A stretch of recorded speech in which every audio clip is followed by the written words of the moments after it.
he said, Inky, I want you to understand something. He said, I'm not here because of your story. I said, okay, cool. Well, why are you here? He said, I'm here because I can't understand your perspective. He said, I can't understand how something that so many people consider to be a tragedy, you don't view it that way. He said, I can't understand how something that so many people consider to be negative, you have a paralyzed right arm and hand, you almost lost your life from the thing that you love. Like, do you not feel like you've been betrayed? Like, how can you not be mad at the game of football, and how can you not blame life about what happened to you? How do you respond that way? And I said, it'll probably be impossible for you to understand my perspective about the situation simply because you haven't went through this situation. I said, but more importantly, I just got a paralyzed right arm and hand. I still have the greatest gift of all, and what that gift is life. You see, I'm a perspective guy. I believe your perspective affects your performance, and anything that you do, how you view what you do, will always affect how you do what you do. And if you could just get the right perspective about whatever you're going through and about whatever you're facing, you can get the right language about it. And if you get the right language about it, 9 out of 10 times you can conquer the situation. But when I was you guys' age, man, I had this crazy thought, right? I had this crazy thought that if I could just make it to the NFL, somehow all of my problems would disappear. If I could just make it to the NFL, me and my family, we would be set, and me and my 3 younger cousins, we would never miss another meal, right? I still remember the times we would go up to the schoolhouse, and as soon as we would step into school, I had 3 younger cousins, they would always rush to the front of the lunch line. Every night that we didn't eat, the next morning, they would rush to the front of the lunch lines. Whoever was in the line, they would push them out of the line. We had a cafeteria administrator. He would always say, Johnson boys, get on the wall. He would push us on the wall. He would say, Inky, you're the oldest. Why do you always let them do this? And I would always be too embarrassed to tell him we didn't eat the night before, so I would just be quiet and let him put us in timeout. And so one day we come in, cousins, they hit the cafeteria, run to the front of the line. He comes over, Johnson boys, hit the wall. He pushes us on the wall. He put us back there. He comes to me, Inky, you're the oldest. Why do you let him do this? It's disrespectful. And I said to him, I said, man, we didn't eat last night. He said, I didn't know. I said, you didn't ask. Because most people, even when they ask you a question, they ask with the intent to reply, not the intent to understand anyway. And so they're just asking you a question pretty much to get your response and then move you out of the way. And what happened for me was, I said, man, if I could just make it to the NFL, me and my cousins would never have to miss another meal. If I could just make it to the NFL, I could help my mother that had me at 16 years old. If I could just make it to the NFL, just maybe I'll get the opportunity to sleep in my own bed, because when I grew up, me and my cousins, we slept on 3 pallets every single night. We had sheets of cover to where we would pull them out and we slept on the floor with roaches and rats. But man, if I could just make it to that NFL, this situation will change. There's a quote that says, when do a person start to really live?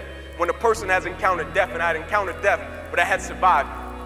Like life of no substance, life of no value, and the only thing I shortchanged myself was, man, I just want to be a jock and make it to, I was so embarrassed.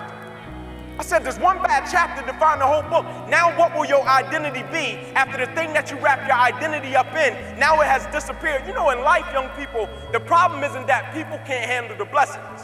Because everybody knows what to do when they get blessed. Everybody knows what to do when everything goes well. Everybody knows what to do when they're eating. Everybody knows what to do when they can pay their bills. The problem isn't that people can't handle the blessings. The problem is people can't handle the burdens. Like, I believe that's why Martin Luther King had the quote that says, you judge the true character of a person not by where they stand in moments of comfort and convenience. You judge the true character of a person by where they stand in times of challenge and controversy. Every time I faced so much pain in my life to where I got to the point to where I just started to associate it different. What's the difference between a person that faces something and it makes them cry and a person that faces the same situation and it makes them smile? Their perspective about it. I started to associate pain with the opportunity to grow as a servant for God. Like, it's a big difference in the world between people that quote scripture and people that live it. It's a totally different journey and a totally different walk. Right? And what happened for me, when I got stripped down to the thing that I once placed my identity up in, the game of football, when I got a paralyzed right arm and hand, when I had to learn how to walk again, when I had to get dressed by my roommates, when I had to make sure all of my shoes were pre-tied, it opened me up to a level of life that I didn't know existed. Meaning I started treating people totally different. The level of compassion that I have for people was totally different. The way I viewed situations was totally different. I never needed a reward to get going. Like, it's amazing to me. People get up and they need certain things, extrinsic things, to get going. Every day I wake up, I got the greatest gift of all. I got life. And so if I get life, every day my feet hits the ground, I guarantee you the devil says, man, that guy up again. Because every single day I'm gonna impact somebody's life, and I'm gonna impact every environment that I go into. I don't have to make a big splash. Every person's life I come in contact, if I could just leave them a little bit different. If I could just leave every environment I go into a little bit different. You got people that live life, and they live life like zombies, man.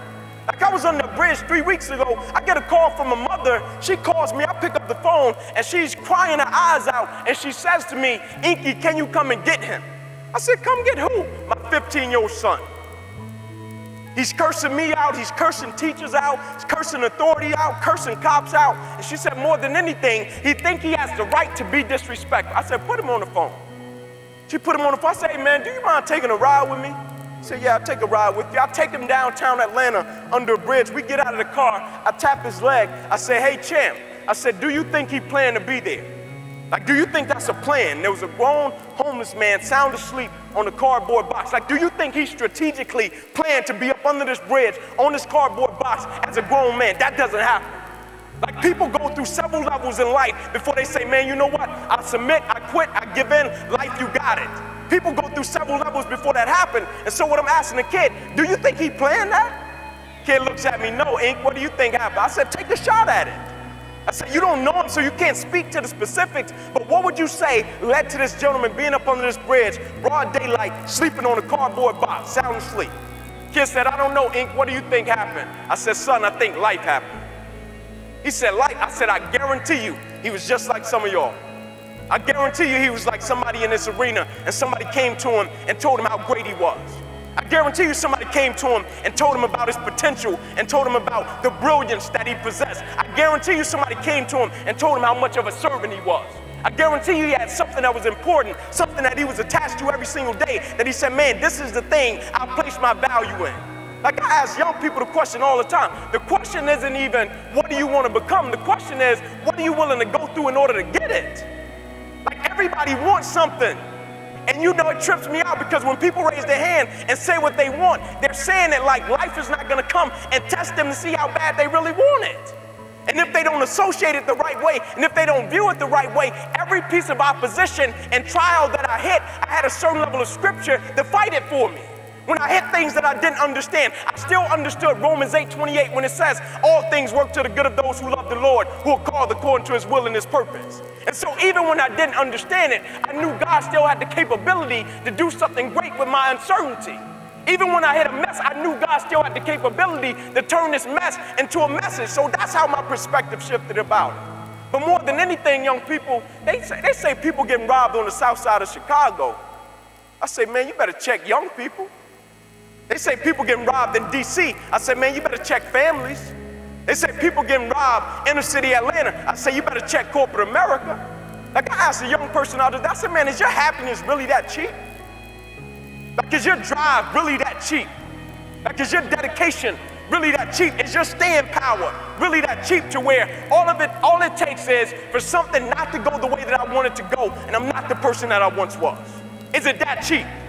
Like, is your love for what you say you love really that cheap to where I get on this journey to make it happen, and the moment something gets off course, my love for it is never the same? Is it that cheap?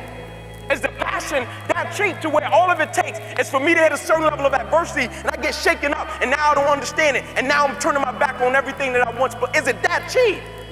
Or do you got staying power for what you don't understand? You know what true courage is? True courage is pressing on in the face of adversity even when you don't understand it because you believe in your heart that God can still do something great with it.